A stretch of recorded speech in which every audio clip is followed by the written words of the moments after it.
Judge Shapiro, I just wanted to let you know that we're still waiting on the attorneys for the plaintiff and the defendant, but we do have the attorney for the non-party Central Michigan University. And I'll let you know when we have everybody else. Great.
Judge Shapiro, it looks like we have all of the attorneys.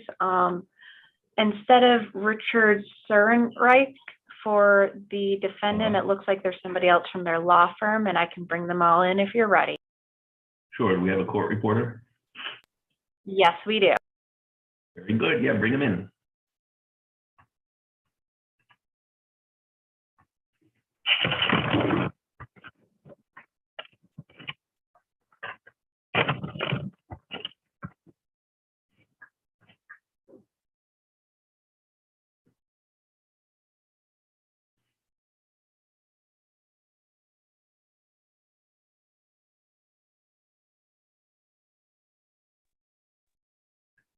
Good afternoon. Let's see, who do we have here?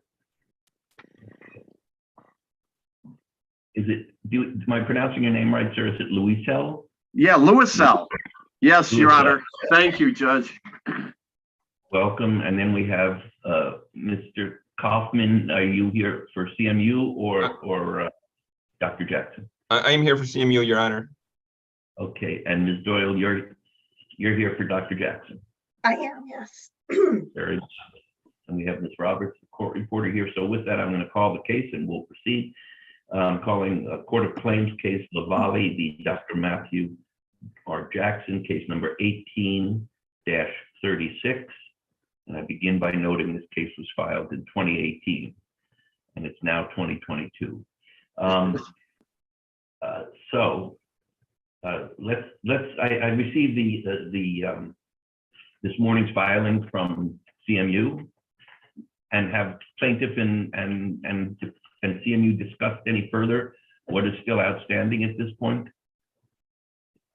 Yes, we have, Your Honor. I have discussed with Mr. Kaufman on several occasions what we need to do unfortunately, my legal secretary has been hospitalized for a week, and I think she's going to be out of the hospital on Wednesday. But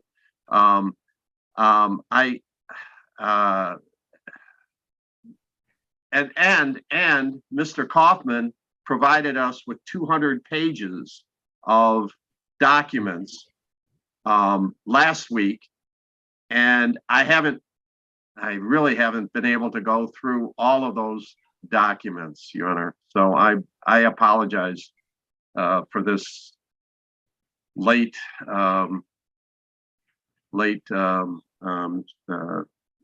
argument.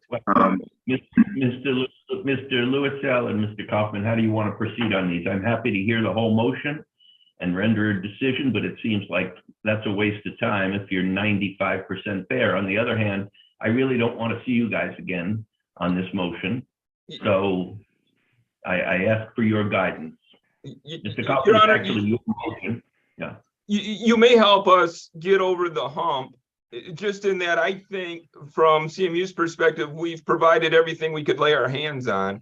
There was a pretty exhaustive search, and there's nothing left to produce. And so if Mr. Lewisell is going to call me next week and say that he wants me to do something else, I don't know what else I can do for the university or what else I can produce.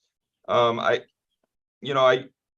was hoping that before today, Mr. Lewisell and I could come to an agreement that, CMU has complied with the subpoena and that there's nothing further for me to do here.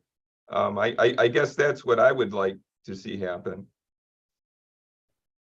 Well, I get from Mr. Lewisell that he's not prepared to do that today, although it sounds like, by the way, Morgan, I'm talking to the person who's hosting this meeting.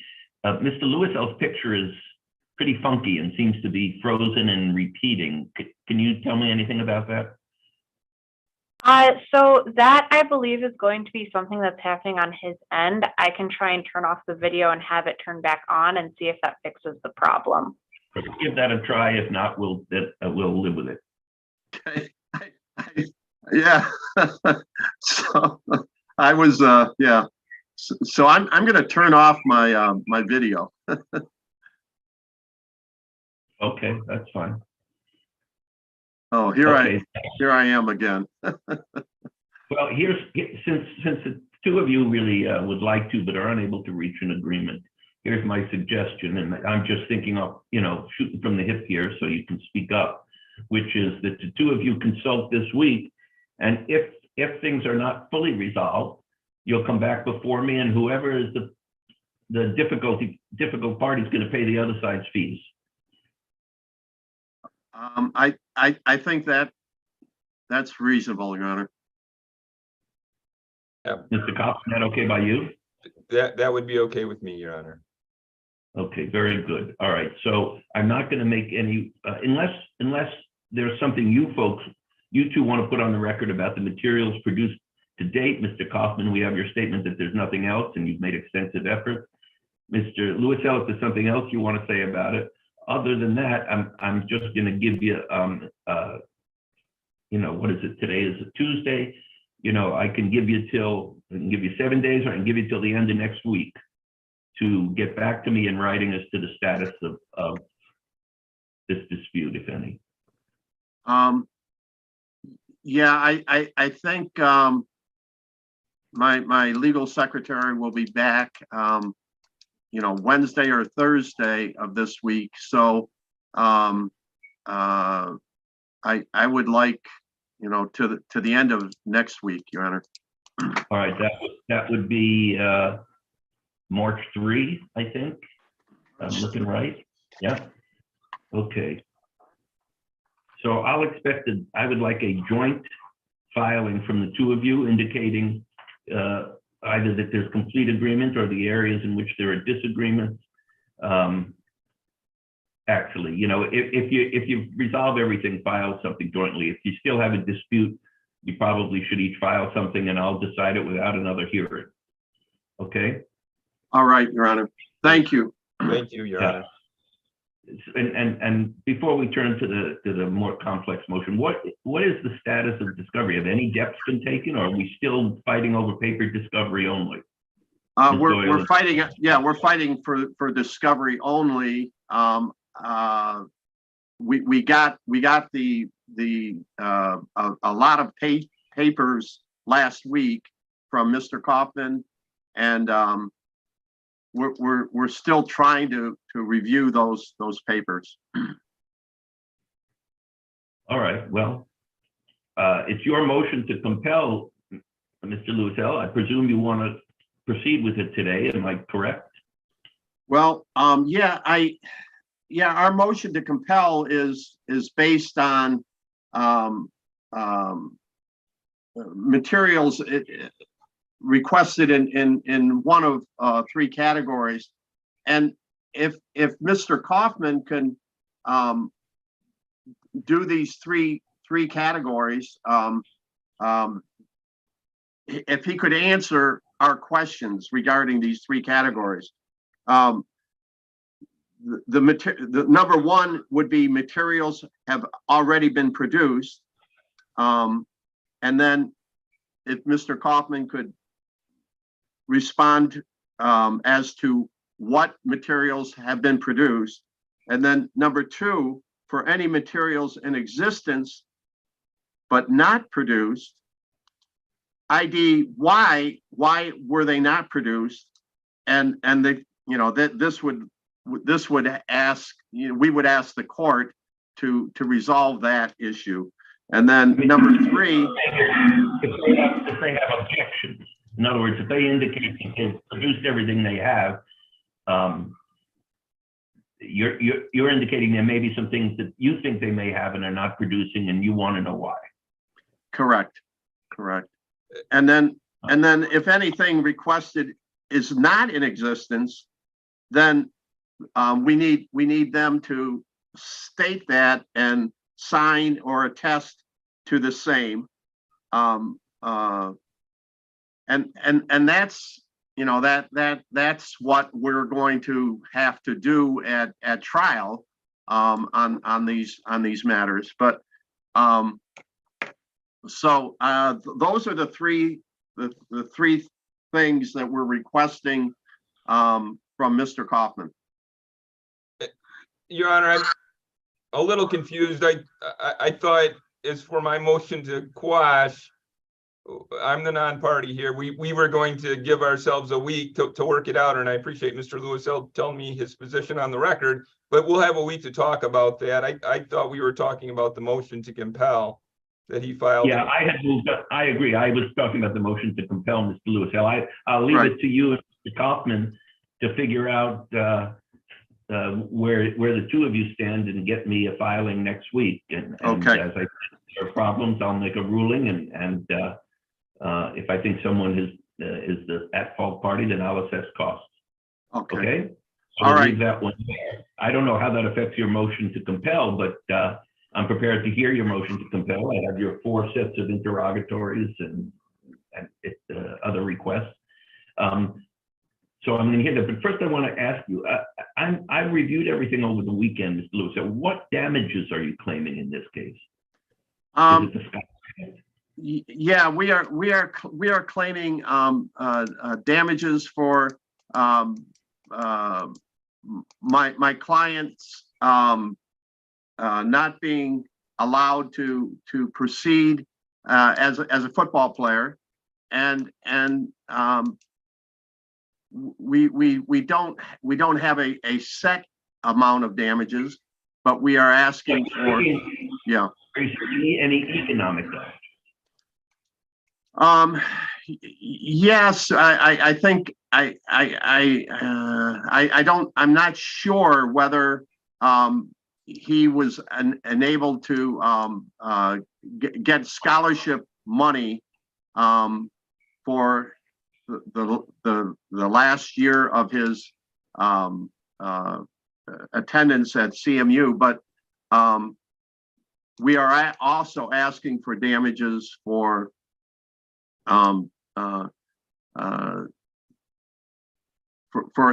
his not being able to complete as a football. This is where I'm confused, Mr. Lewis, because what damages would they be? I mean, emotional injury, financial. It's an interesting case, but I can't quite figure out what the damages are. And of course, you know, you have a little time. You haven't. I don't know if you've been sent interrogatories, but I'd sure like to know. And so, if you don't have that in hand now, I'd recommend you figure it out soon, because without damages, you know, we're all twiddling our thumbs. Okay, I will have an answer for you next week, Your Honor. All right, and so there have been no deaths scheduled. The plaintiff and his mother and the doctor, no one's been scheduled yet, let alone experts? None. Okay. All righty. Well, you can proceed then on your motion to compel. And Okay. I have circled on all these documents what I think you say is outstanding, but you go ahead and walk me through it, okay? Okay. So, Your Honor, we exhaustively itemized what sets and requests within each that need full answering. And we rest on our motion and brief, and then our very detailed reply brief, where at pages 3 to 7, we painstakingly itemized what is due from defendant Jackson. Our relief we're requesting is that the itemized answers or production found at pages 3 to 7 of our reply brief be fully and completely ordered, and that's it.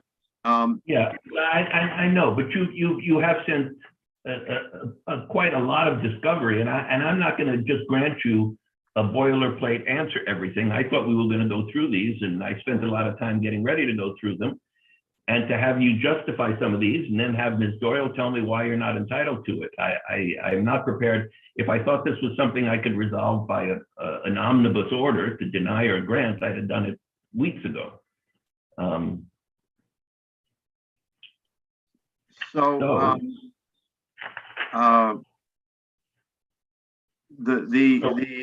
The specific items that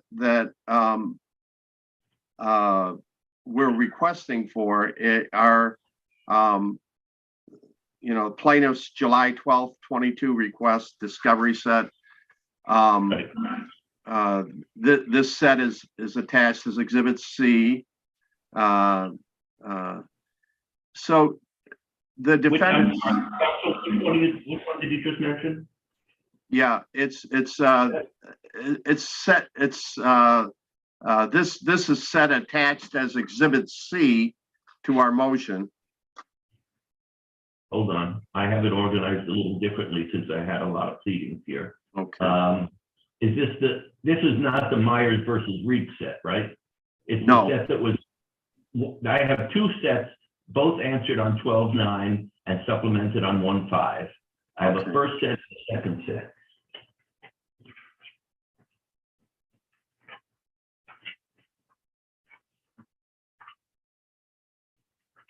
All right, well, I'm just going to go through some of these, okay? Okay. Because I have circled and I want some answers about them. So I'm looking at the set that I'm calling set 2. And Okay. it's the second interrogatories and request to admit. All right, so item number 1, the permanent medical disqualification form that he signed. Has this been produced to date? Yes, it has. Last week, Your Honor. Okay, by CMU? Yes. Ms. Doyle, did you have that in your file? Judge, I went through the CMU records. No, I want to know if you've had it for the last 6 months. Why the case is going on? No, Judge. I think part of the issue is this is kind of intertwined with the issue regarding the subpoena. Is Dr. Jackson was an employee of CMU at the time. He's no longer an employee. He resigned in 2018. We had no access to these records at all, which we had told plaintiff's counsel several times that we had no access to them, and we provided full copies of the limited records we had. But we recommended that they be subpoenaed. So. Okay, all right, that's fair enough. And you have it now, Mr. Lewisell. Let's go to the next one. Produce defendant's job description, contracts, agreements to perform, policies, etc., from 2014 to the present regarding the medical director position. Where's that at, Mr. Lewisell? I don't have, I haven't been able to find those answers, Your Honor. Okay, Mr. Kaufman, do you know if this has been produced in your production?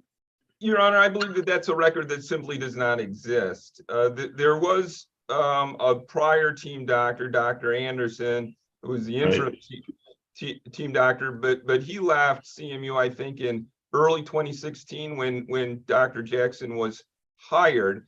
I assume at the time Dr. Jackson was hired, there was a job search and there was a job description for his duties, but that type of miscellaneous record doesn't have any kind of mandatory record retention policy attached to it.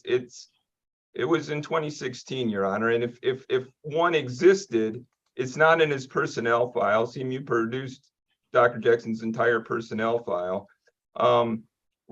We wouldn't even know who to ask to try to find that, and that is one of the things CMU looked for, and it's just, it doesn't seem to exist. If it ever existed. And the same for his contract? His entire personnel file was produced. I believe there is a contract in there. I believe it's not like a contract, like, you know, with boilerplate language and things like that. I believe it's an offer letter that he's, you know, accepted by signing and working there. I mean, he's a professional physician. He's not a union employee, Your Honor. Okay.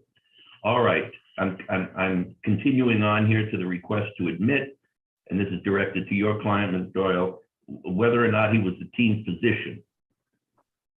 So it says here he admitted he was hired as medical director and head team physician. Mr. Lewisell, you got any problem with this answer? Yeah, if they don't have any, well, I think we got some information that he was a team physician. So I think that that's been answered, Your Honor. Mr. Lewisell, have you and Ms. Doyle or Mr. Sue Heinrich reviewed the many outstanding discovery requests as you have with Mr. Kaufman? No, I haven't done that, Your Honor. I've only spoken with Mr. Kaufman. Okay, here's what we're going to do, because I'm not quite sure this is a useful exercise. I seem to be the most prepared person, unfortunately. So I'm going to set this for another hearing for. Let me see if we're available on February 6th. Just a moment. And in that time, I would like you all to consult and narrow this down and let me know exactly, you know, if you file a motion to compel and you have 100-odd interrogatories, you know, you got to do a little more work than say I'm entitled to it. Wait a minute, my assistant is pointing to something, the 27th. But I gave him until the 3rd to work out that other stuff for March. All right, so hang on, I still have to find my calendar.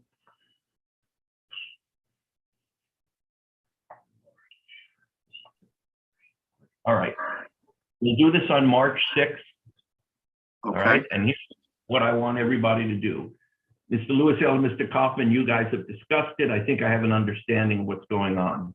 Ms. Doyle and Mr. Lewisell, I want the two of you to go through these materials. If you think you have a winner, go ahead and argue it. But if it's one that you think you're going to not prevail on, then I think you should abandon it, because if I can see that one party is the problem, I am going to assess some costs, because this is an inordinate amount of time and an inordinate amount of work just to get paper discovery answered. So please go through these, strike what you can strike, or give what you can give, and be prepared on February 6th to talk about the individual items and why you're entitled to them or why they're not entitled to them. I will issue an extension of deadlines. I'm not going to do it again. I mean, and you know, I understand. I as a lawyer, I always wanted judges to rule on my discovery requests quickly and clearly, and I always wondered why judges didn't like it, and now I know. So I'm going to want everyone prepared. If you think, Mr. Lewis L., that they haven't answered a particular interrogatory, you should be prepared to tell me why. And Ms. Doyle, if you think that you've answered or you shouldn't have to answer a particular interrogatory, you should be prepared to tell me why. So you're both going to have to spend some time going through those materials. If you can consult and resolve some things, great. But I want discovery in this case to get going. I understand, Mr. Lewis L., you did your best. You sent 7 letters. I don't know if any were responded to, but it's just gotten out of hand, and I wish I had a closer finger on the case. So is that okay? I mean, I'm asking sincerely. I know I'm the judge. Is that okay with everybody? Anyone think that that's not the way to proceed? No, Your Honor. I think that's the way to proceed. Ms. Doyle, is that okay? I agree. Okay. All right. And Mr. Kaufman, we've already talked. I'm not going to issue an order at this point other than to extend discovery. And you all know I will issue another notice of hearing, of course, for the 6th. And I would also like, in the course of your consultation, Mr. Lewis L. and Ms. Doyle, that you discuss dates for depositions of the plaintiff and his mother and of the defendant, and get something scheduled on the presumption that we're going to get this discovery matters resolved on February 6th. And you know, I'm here through the end of the year, and this case is gonna, if it's not resolved, it's gonna get tried before I leave. Okay. So you should get moving. Okay. Thank you. Thank you, Your Honor. So, So is there anything else? Mr. Lewis, go ahead. So on Friday, March 3rd, are we going to appear before the court, or is it going to be March 6th? Right. By the 3rd, you're going to get me material that the resolution of you that you and Mr. Kaufman have, and Okay. hopefully you and Ms. Doyle will be getting me some abridged version of some clearer version of what we're still fighting about. If it's Okay. everything, that's fine. Just tell me. But if it's less than that, that would be nice to know, so I don't prepare again for matters that are resolved. So we'll the deadline for filing something will be, let's make it the 2nd, okay? Because it's not going to get. I have to be able to get to it, and then we'll have a hearing on the 6th. Okay. Thank you. Thank you very much, Your Honor. Okay. Everybody all set then? Yeah, Any thank questions? you, Your Honor. Thank you, Judge. All right, thank you all very much. All right, then we will see you on the 6th unless I hear that everything has gone away. Great. Okay. Thank you, Thank Judge. you all. All right, bye-bye. Bye-bye. Oh, wow.